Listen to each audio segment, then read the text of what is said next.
If I am a witch, why do your ancestors tremble at my name?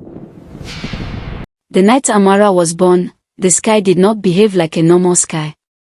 The moon rose swollen and red, heavy like a bleeding wound. Wind tore through the palm trees of Umozara village, bending them in worship or warning, no one could tell which. Goats screamed in their pens. Dogs howled without pause. And just as the village midwife lifted the newborn into the air, thunder cracked open the heavens without a single drop of rain. Inside the mud-walled hut, Amara's mother, Neka, trembled.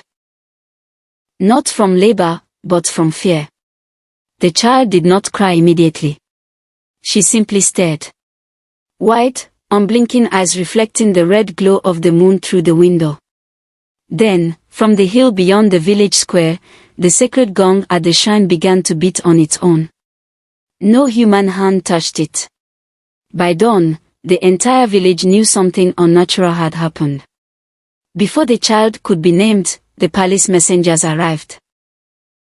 In the great kingdom of Arachuku, no child born under a blood moon escaped the eyes of the throne. The old prophecy, spoken decades ago by the blind oracle of Ola, had never been forgotten. When the moon bleeds and thunder speaks without rain, a daughter shall be born. From her womb shall come a child who will either crown the rightful king, or bury the kingdom in ashes. King Obina had spent half his life trying to erase that prophecy. He had banned discussion of it. He had rebuilt shrines. He had even imprisoned the oracle in her final years. But prophecies do not die simply because a king commands it. And now, the sign had appeared. Amara grew up with whispers trailing her like shadows. Children were warned not to play too long with her. Mothers pulled their sons away when she passed. Elders lowered their voices when she approached. But Amara was not weak. She was sharp-eyed, stubborn, and fearless in ways that unsettled people. She asked questions no one wanted to answer. Why was the shrine abandoned? Why did the king never attend the New Yam festival? Why did the palace soldiers watch her compound more than any other? Her mother answered none of them. Some knowledge, Neka would say, invites death. But Amara had never feared death. In the palace, Prince Kanachuku grew restless. He had heard the prophecy all his life, but it had never felt real until rumors of the Blood Moon girl reached his ears. His father dismissed it publicly, yet tightened palace security privately. The prince noticed everything. He noticed how the royal guards began visiting Umozara more often. He noticed how his father forbade him from traveling alone. Suspicion grew in him like a slow-burning fire. One afternoon, during the festival of harvest, their worlds collided. Amara stood in the crowded square, arguing with an elder who accused her of stepping too close to the sacred masquerade. Her chin was lifted defiantly, her eyes blazing. "You fear shadows," she told him boldly. "If your gods are strong, they do not need you to defend them." The crowd gasped. The prince, watching from horseback, felt something shift inside him. He had never seen someone speak without trembling before authority. Their eyes met for a fraction of a second. And in that moment, something ancient stirred. The palace diviner collapsed that same night. Foam gathered at his lips as he screamed that the prophecy had begun to unfold. He spoke of a union forbidden, of betrayal wrapped in love, of a child who would wear no crown yet command armies without lifting a sword. King Obina panicked. Orders were given quietly. Amara was to be washed. If necessary, removed. But fate moves faster than fear. Kanachuku began sneaking out of the palace under the guise of inspecting farmland. Each time, he found himself drawn toward Umozara. Toward her. Their first conversation was sharp, almost hostile. She did not bow. She did not kneel.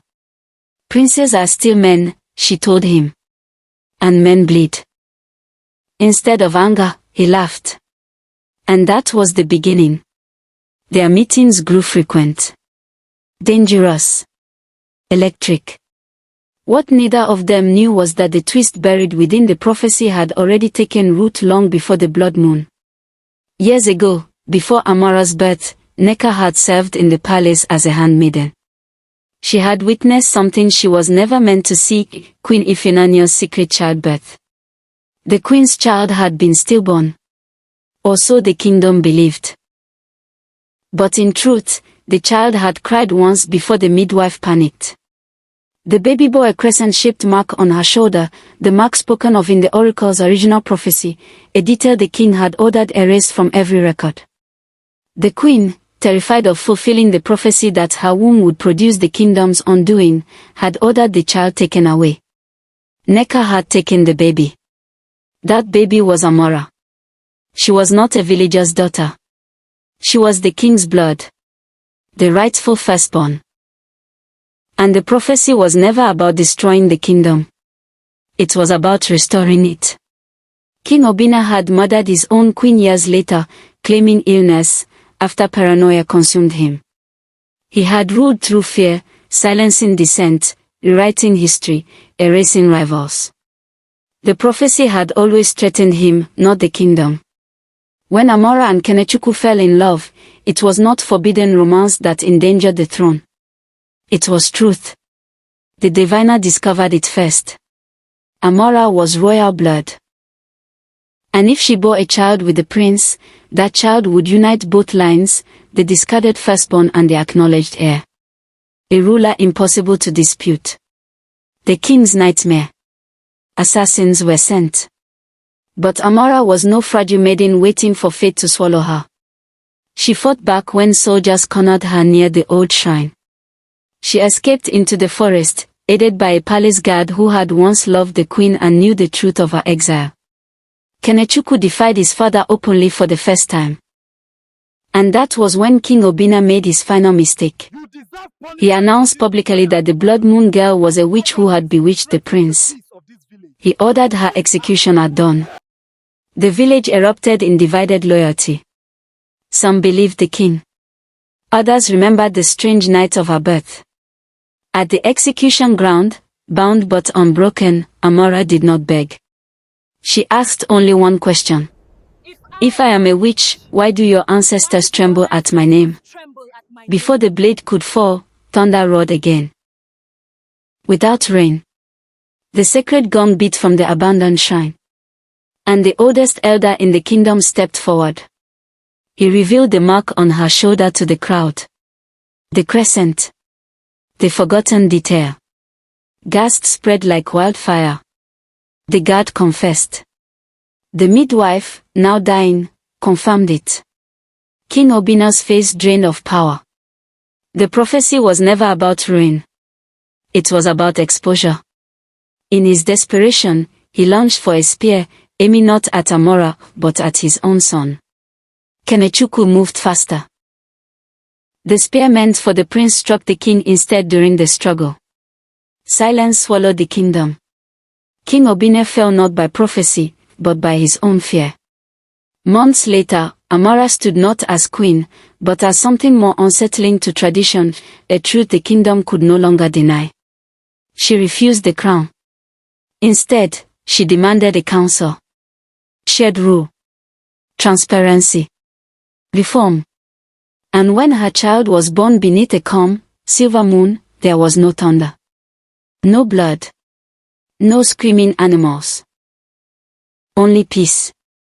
The child did not destroy the kingdom. Nor did he rule it. He changed it.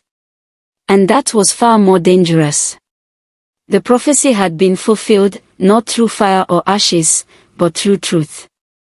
And sometimes, truth is the greatest revolution of all. Thank you for watching. Please like, comment and share. Also follow for more interesting stories.